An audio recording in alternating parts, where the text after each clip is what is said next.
Another day at the shop outside in my driveway. Thanks for tuning in, guys. So today I bought this bad boy right here, the control arm that I told you guys about, because my ball joint here, it's fused, as you guys can see on these cars. It's fused into the control arm. So if your ball joint's bad, well, guess what, you're gonna have to buy this bad boy right here. This is Meyle, M-E-Y-L-E. I got it from a local European store. I was gonna get it from IPD, but they didn't have any in stock. I kind of wanted to get it done as soon as possible. So yeah, I'm gonna show you guys today how to install it. If it's easy or hard, we'll see. Stay tuned. So first things first, let's see here. So there's two bolts here, one bolt there, obviously that one there. So on the car, as far as I see, I think these two have nuts on top. I don't know if those nuts are attached. No, I don't think they're attached, because those has to come off. So yeah, anyways, so I'm gonna have to get a wrench on top on the nuts, and then from the bottom I'm gonna have to get a ratchet or impact gun, unscrew those. And then same thing with this one, except this one, the threads are fused into the subframe, so that one's gonna be a lot easier to get out. Those are maybe a little bit challenging, but and then this one also, hopefully this one snaps out pretty easy, so we'll see.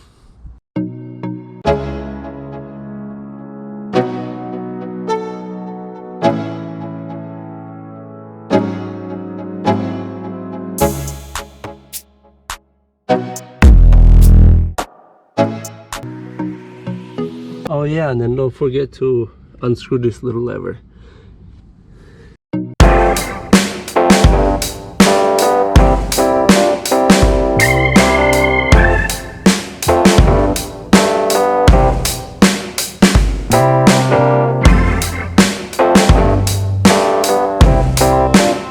Alright, let's compare the two. Got them out. I mean, this one is already on its way out, but the new one is right there.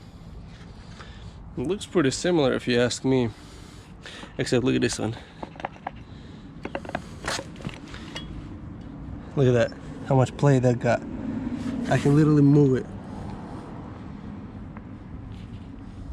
Wow, I can literally move it, like literally like 1 centimeter at least. Wow, this one's solid. You can't hardly move it, but yeah, let's get it in. It's really challenging. I kind of didn't realize that the sway bar bushing, it's on this, so putting this in, it's gonna have to go underneath the sway bar. Man, that's gonna be a challenge. Sway bar bushing itself right there, if you guys can see right there, that's a sway bar bushing, and the control arm slides right underneath, and you bolt the bolts hold the bushing and the control arm together. So ouch, didn't really realize that one. It's gonna be a little more challenging. Update on the progress, I got that one in.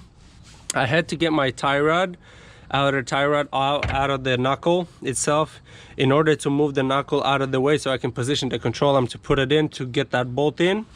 And then I put a little pry bar, or whatever you want to call it. It's not really a pry bar, but yeah, anyways, you can use a pry bar. I put it on top of the steering rack and kind of pried the sway bar just up a little bit, so it lifted the sway bar bushings, and then I just pretty much pushed this bushing right here, control arm bushing, onto the subframe underneath the sway bar bushing, and now it's in a position. So now I just got to get under there and make sure that the holes line up, and just put the bolts in and see if that works.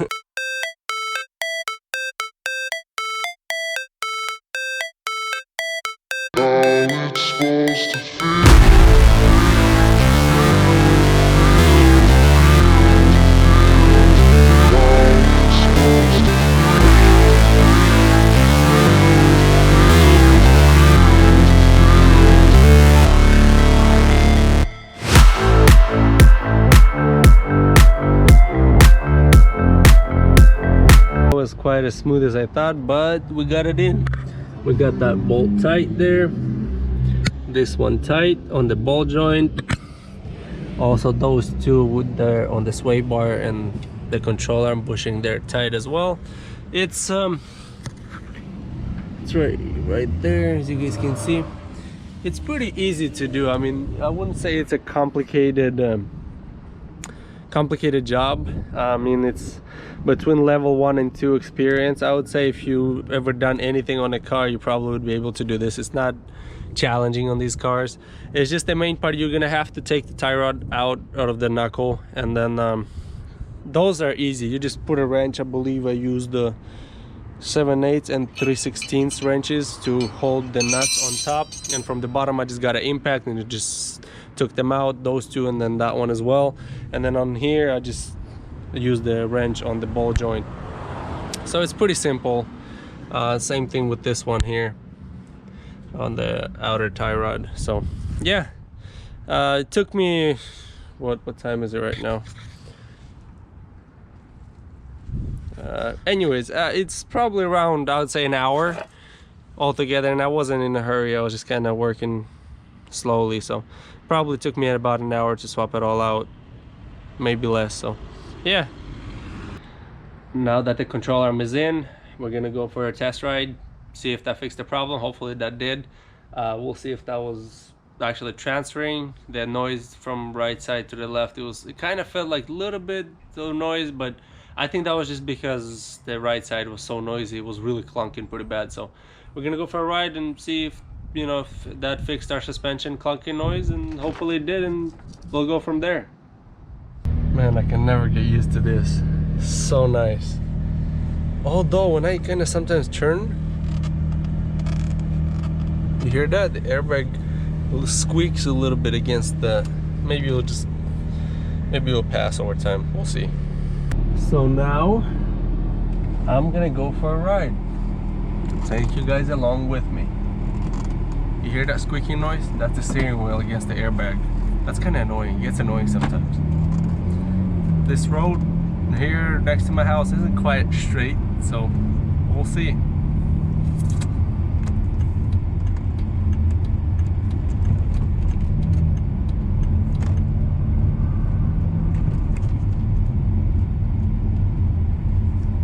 Okay, no clunking noise so far. Usually already clunk.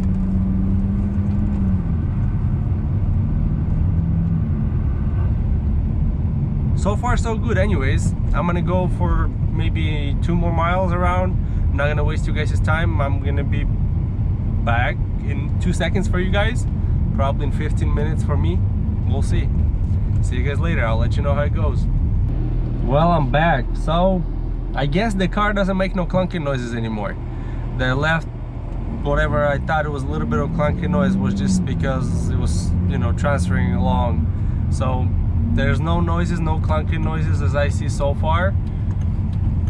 But one thing I want to mention, you guys, my recommendation for my tire sticker on the door is, I believe, like 240, no, actually 235 40 19, and I don't know what the reason was, but I decided to go with the 235 35, so 5 millimeters lower, and it made a big difference. The car feels every little itty-bitty bump on the road right here. I'm like riding, it became a lot more sensitive. So usually I go one step up. Like if it says, you know, 235, you know, 40 19, I usually go 235 45 19, you know, to make it a little bit thicker. The more meat you have on the tires, the smoother the car will ride. So, but I went with the step down. I think it's because there was not a lot of choices at that size, at that exact size, and there was not a tire available that I wanted, the quality tire. So that's why I think I went with it. But kind of, I don't really like it. But it is what it is. So I drove it some more, and yeah, it seems like there's no more clunking noises. I mean, I don't see anything unusual, any unusual noises. The only thing, like I said, the tires is just making the car a little bit. I got the tires like a few months ago, 2 months ago I think, and yeah, you can definitely feel the difference between there and now. So you can, like, the road feels the road a lot more. But other than that, the suspension is fixed. Hopefully I don't run into suspension issues in the future, so we'll see. But that's it, gonna be for today's video. Thank you guys for watching. Hit the thumbs up button, subscribe to the channel. for more content. The brakes are a little bit on the back order a little bit right now, so I'm still waiting for the brakes. We'll see. We'll probably get them in a few weeks.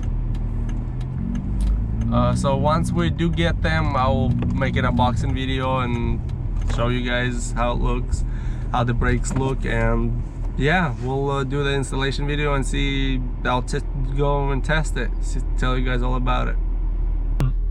Once I receive the brakes, I may wait until then, I may not.